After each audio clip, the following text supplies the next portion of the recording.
Hello बच्चों, नमस्कार। Welcome to my YouTube channel study GS. मैं आज आपके लिए लाया हूँ एमपी प्री बोर्ड एग्ज़ाम 2021 और 22 का क्लास 10th का हिंदी का पूरा सॉल्यूशन लेकर आया हूँ। इस वीडियो में आप लोगों को पूरा ये दिखाया जाएगा, पूरा उत्तर पुस्तिका आप लोगों के लिए मैं लाया हूँ। तो आप लोग इस वीडियो पर लास्ट तक देखिए, और जो भी बच्चे क्लास 10th में पढ़ते हैं तो उन्हें ये वीडियो ज़रूर भेज दे। एमपी प्री बोर्ड पेपर चल रहा है तो क्लास 10th का हिंदी का ये सॉल्यूशन है, तो आप लोग देख लीजिए। पूरा ये इस तरीके का, ये पूरा इस तरीके का है। पूरा सभी क्वेश्चन का मैं पीडीएफ में बनाकर अपने के लिए लाया हूँ, तो इसको लास्ट तक जरूर देखिए। चलिए हम स्टार्ट करते हैं इसका क्वेश्चन के आंसर को। ठीक है, तो पहला हम देख लेते हैं सही विकल्प। तो सही विकल्प में पहला क्वेश्चन था कि भक्तिकाल की समय सीमा क्या है। तो इसका राइट आंसर है संवत 1375 से 1700 तक क्या है, भक्तिकाल की समय सीमा है। नेक्स्ट क्वेश्चन पूछा गया था कि रामचरितमानस की भाषा क्या है। तो रामचरितमानस में जो भाषा लिखी गई वो अवधी भाषा में लिखी गई थी। ठीक है, रामचरितमानस। और किसने लिखा था? तो तुलसीदास ने लिखा था। ठीक है, रौद्र रस का स्थायी भाव क्या है? तो रौद्र रस का स्थायी भाव क्रोध है। ठीक है, आगे बढ़ते हैं। नेताजी की मूर्ति में लगवाई थी। तो नेताजी की मूर्ति में लगवाई गई थी क्या? नगर पालिका द्वारा नेताजी की मूर्ति लगवाई थी नगर पालिका द्वार में।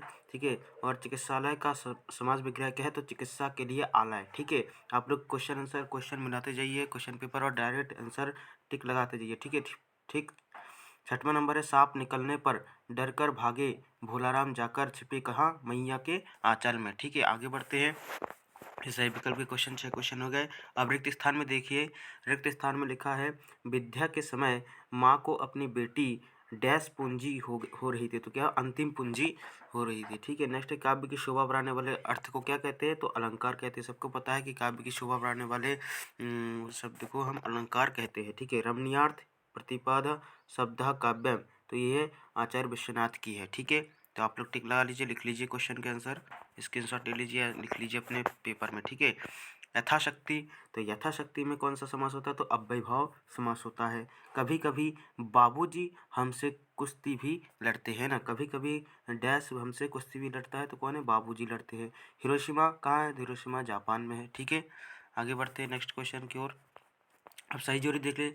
सही जोड़ी का है छाया मत छूना, तो इसका कौन है? गिरिजा कुमार माथुर। ठीक है, ये देख लीजिए, यहाँ पर इसमें सही से नहीं आया है, तो ये देख लीजिए इसका आंसर, सही आंसर कि छाया मत छूना, तो इसका आंसर गिरिजा कुमार माथुर।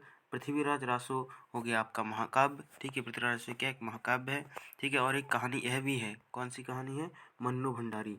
ईश्वर करे तुम पास हो जाओ, तो ये है इच्छावाचक भाई। ईश्वर करे तुम पास हो जाओ, है ना, इच्छावाचक है। 9 2 11 होना मैंने सबको पता कि क्या दी छीना मेहनत के लाभ प्राप्त करना। तो 9 2 11 में भाग जाना है ना, 9 2 11 में भाग जाना। माता का अचल तो शिव पूजन सहाय। ठीक है, आगे देख लेते हैं। एक वाक्य में उत्तर देखिए कैसे लिखा है। आप लोग स्क्रीनशॉट ले लीजिए और लिख लीजिए अपने कॉपी में। विश्व के सकल जन कैसे हो रहे? तो विश्व के सकल जन कैसे हो रहे? तो विश्व के सकल जन गर्मी से परेशान हो रहे हैं। ठीक है, नेक्स्ट है तृप्त धरा का सांकेतिक अर्थ क्या है? तो दुखों से पीड़ित धरती। ठीक है, नेक्स्ट क्वेश्चन तीसरा कि वर्ण मात्रा यति आदि से नियोजित शब्द रचना को क्या कहते हैं? तो इसका आंसर है वर्ण मात्रा अति आदि से नियोजित शब्द रचना को कहते हैं छंद। ठीक है, चौपाई छंद में कुल कितनी मात्राएं होती है? प्रत्येक 4 चरणों में 16 मात्राएं होती है चौपाई छंद में। ठीक है, 4।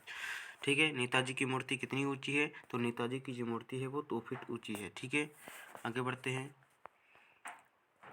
उपासना करने वाले को क्या कहते हैं? सबको पता, उपासना करने वाले को क्या कहते हैं? उपासक कहते हैं। हिंदी का पहला आंचलिक उपन्यास कौन सा माना जाता है? तो मैला आंचल। ठीक है, मैला आंचल। ठीक है, आगे बढ़ते हैं हम। सत्य सत्य में क्या? राजा का धर्म है कि वह प्रजा को ना सताए, तो ये तो सत्य राजा का धर्म है कि प्रजा को ना सताए, है ना। खंड काव्य मुक्तक काव्य का एक भेद है, तो ये असत्य है। ठीक है, आगे बढ़ते हैं।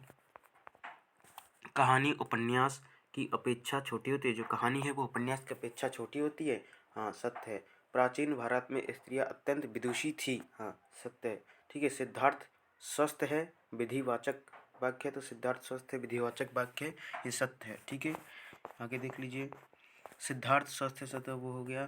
तारकेश्वरनाथ ही भोलेनाथ थे। हाँ, सत्य। तारकेश्वर जो नाथ है वही भोलेनाथ थे। ठीक है, आगे हैं प्रश्न क्रमांक 6 ऑब्जेक्टिव क्वेश्चन आपके हो गए। तो ऑब्जेक्टिव क्वेश्चन के बाद अब आता है क्वेश्चन आंसर। तो इसमें पहला क्वेश्चन था कि भक्ति काल की कोई दो विशेषता लिखिए। तो हमने ये लिख दिया भक्ति काल की तीन विशेषता, आप लिख लीजिए। भक्ति काल की विशेषताएं है भक्ति भाव की प्रधानता, राजश्रय का त्याग, श्रृंगार व शांत रस की प्रधानता। ठीक है, आगे बढ़ते हैं। देख लीजिए इसका स्क्रीनशॉट ले लीजिए। गोस्वामी तुलसीदास की दो रचनाओं के नाम एवं क्या काव्यगत विशेषताएं लिखिए। ठीक है, तो इनकी दो रचनाएं हैं रामचरितमानस विनय पत्रिका। काव्यगत विशेषता क्या है, तुलसीदास जी ने ब्रज व अवधि दोनों में काव्य की रचना की है। अनेक काव्य में चौपाई है, दोहा है, सोठा है, हरिगीतिका है, का पंक्ति पद आदि अनेक छंदों का प्रयोग भी किया है। ठीक है, तो ये देख लीजिए आप, है ना, लिख लीजिए अपने कॉपी में, वीडियो को पॉज करके आप लिख लीजिए, है ना। फिर नेक्स्ट क्वेश्चन था कि आग से रोटियां सेकने के लिए माँ ने बेटी को सचेत करना क्यों जरूरी समझा। तो माँ ने बेटी को सचेत करना इसलिए जरूरी समझा क्योंकि उसकी बेटी इन सब बातों से अनजान थी। वह अत्यंत भली व सरल थी। उसने घर में केवल सुख ही देखा था। वह जी के दुखों से अपरिचित थी। ठीक है, माँ की यह डर था कि उसकी भोली भाली बेटी समाज व्यवस्था के अनुरूप आदर्श रूपी बंधन को स्वीकार कर सामाजिक भेदभाव का शिकार हो जाएगी। वह समाज के प्रतिमान के अनुरूप स्वयं को अबला मान लेगी। ठीक है, इस तरीके का ये आंसर है। तो आप लोग इसको देख के लिख लीजिए, स्क्रीनशॉट ले लीजिए नहीं तो। ठीक है, तो ये इसके बाद इतना और है। ठीक है, माँ नहीं चाहती कि उसकी बेटी की यह पीड़ा भोगनी पड़े, इसी कारण वह अनुचित बंधनों का प्रतिकार करने के लिए उसे सचेत करती है। ठीक है, आगे बढ़ते मैं इसका आंसर बताऊंगा, तो आंसर पढ़ते हुए बताऊंगा तो बहुत टाइम लग जाएगा, इसलिए आप लोग इसको लिख लीजिए वीडियो को पॉज करके। छंद, जब वर्णों ने संख्या का क्रम, ये लिख लीजिए। ठीक है, छंद के प्रकार दो, वार्णिक छंद, मात्रिक छंद। ठीक है, इस तरीके से। फिर आख्यानक गीतियाँ क्या है, तो इसका देख लीजिए प्रश्न क्रमांक एक कौन सा है। प्रश्न 9 के बाद ही आपका प्रश्न इसी में आएगा क्या ये, हाँ, ये उत्तर अगला है। ये देख लीजिए क्वेश्चन आप मिला लीजिए। प्रश्न 11 क्वेश्चन वो 10 था, ये 11वां है। कोई दो उपन्यास के नाम, उनके लेखकों के नाम। तो उपन्यासकार है प्रेमचंद जी। गोदान गबन उपन्यास है शिव पूजन सहाय देहाती। ठीक है, ये वाला हो जाएगा। फिर 12वां क्वेश्चन है गन्नू भंडारी के साहित्य की प्रमुख विशेषता क्या है, तो इसका भी आप लिख लीजिए। ठीक है, ये देखिए इसको भी लिख लीजिए आप लोग, है ना। वास्तविक अर्थों में संस्कृत व्यक्ति किसे कहा जाता है, तो वास्तविक अर्थों में संस्कृत व्यक्ति को उसे कहा जाता है जो अपनी बुद्धि अथवा विवेक के द्वारा किसी भी नए तथ्य का दर्शन करता है। ठीक है, तो इसके ज़्यादा कोई इम्पोर्टेंट नहीं है समझाने का, है ना। तो आप लोग इसको लिख लीजिए। समास की परिभाषा है और उदाहरण है समास दो या दो से अधिक शब्दों या कई योग से समास कहलाता है। राजा का पुत्र, राजपत्र। ठीक है, समास हो गया। ठीक है, प्रश्न 15 क्वेश्चन है, 15वां क्वेश्चन लिख लीजिए। ठीक है, फिर आपका ये 16वां है मात्रिक छंद एवं वार्णिक छंदों में अंतर। मात्रिक छंद क्या होता है, मात्रिक छंदों के सभी चरणों में संख्या मात्राओं की तो समान होती है, लेकिन क्रम उसका लघु गुरु समान नहीं होते। लेकिन वार्णिक छंदों के सभी चरणों की संख्या वर्णों की और क्रम लघु गुरु का दोनों समान होते हैं। यानी वर्णों सभी चरणों की संख्या और लघु गुरु दोनों समान होते हैं। इसमें संख्या तो मात्राओं की समान होती है, लेकिन लघु और गुरु समान नहीं होते। ठीक है, और भी अंतर होंगे इसके, ये दोनों, इनमें मात्राओं की गिनती निश्चित रहती है। इनमें वर्गों की संख्या एवं वर्णों की संख्या एवं रूप निश्चित रहता है, मात्रा नहीं। मात्रिक छंद के उदाहरण दोहा, सुरोला और आदि है। वार्णिक छंद के सवैया, मंदकांता आदि है। ठीक है, तो आप लोग लिख लीजिए। लोकोक्ति और मुहावरे में अंतर। लोकोक्ति क्या होता है कि लोकोक्ति जो है किसी कहानी अथवा चिर सत्य के आधार पर बने हुए पूरे वाक्य के रूप में होता है, और मुहावरे वास्तव में शब्दों के वे लाक्षणिक प्रयोग होते हैं। आगे और लिखा है आपका, देख लीजिए। ये लोकोक्ति का प्रयोग पूर्णतः स्वतंत्र रूप से लिया जाता है। उदाहरण हो जाएगा अकेला चना जैसे भार नहीं फोड़ सकता है, इस तरीके से, है ना। अंधों में काना, ऐसा कुछ लिखा है। मुहावरों का प्रयोग वाक्यों में अंतर्गत हो सकता है। आंखों का तारा होना, आंख दिखाना। ठीक है, इस तरीके का ये मुहावरा है, ये लोकोक्ति है। ठीक है, उपयुक्त पद्यांश को उचित, ये देख लीजिए, गद्यांश पढ़ लीजिए आप, और वहाँ से गद्यांश का शीर्षक देश प्रेम से है। ठीक है, देश प्रेम के बारे में लिखा होगा, इसलिए देश प्रेम इसका शीर्षक हो गया। फिर इसके क्वेश्चन है, आंसर है। ठीक है, देख लीजिए आप। ठीक है, इस तरीके से।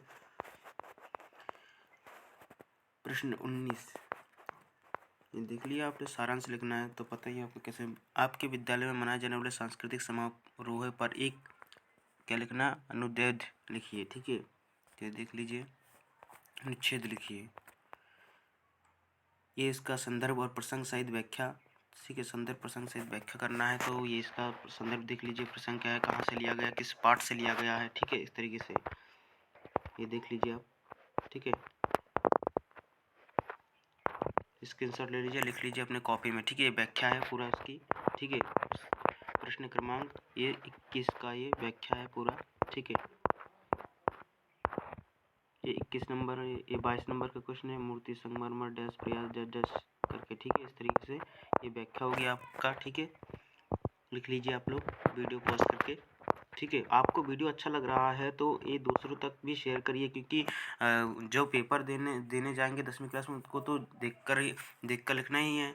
तो आप लोग इस वीडियो को शेयर कर दीजिए ज़्यादा से ज़्यादा, जिन बच्चों के पास नहीं है तो उनके पास भी शेयर कर दीजिए। ठीक है, इसमें एक क्वेश्चन पूछा गया था एप्लीकेशन में 22वें नंबर में कि सचिव माध्यमिक शिक्षा मंडल भोपाल को कक्षा 10वीं की अंक सूची की द्वितीय प्रति मंगवाने हेतु आवेदन पत्र लिखे। मतलब कि आपका अंक सूची घूम गया है, कुछ भी हो गया, तो द्वितीय प्रति लाने के लिए अंक सूची की तो उसके मंगवाने हेतु आवेदन लिखना था।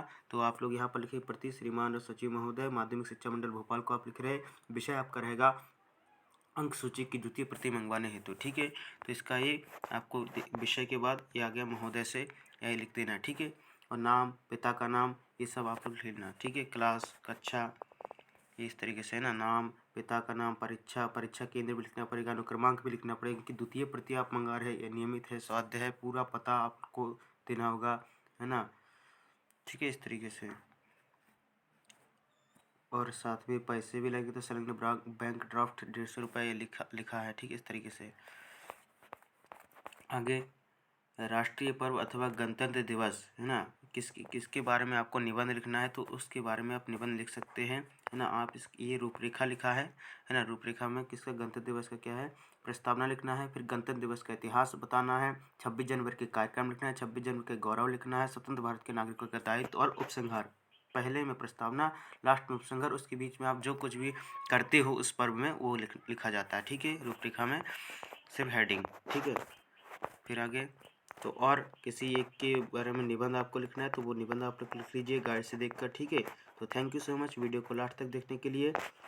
ठीक है, और जो क्वेश्चन आप नहीं कर पाए तो उनको आप वीडियो पीछे करके उस वीडियो के आंसर को आप देख सकते हैं। ठीक है, इस तरीके से ये पूरा क्वेश्चन है आपका। ठीक है, जैसे ये वाला हो गया आपका इस तरीके का। ठीक है, तो चलिए, थैंक यू सो मच।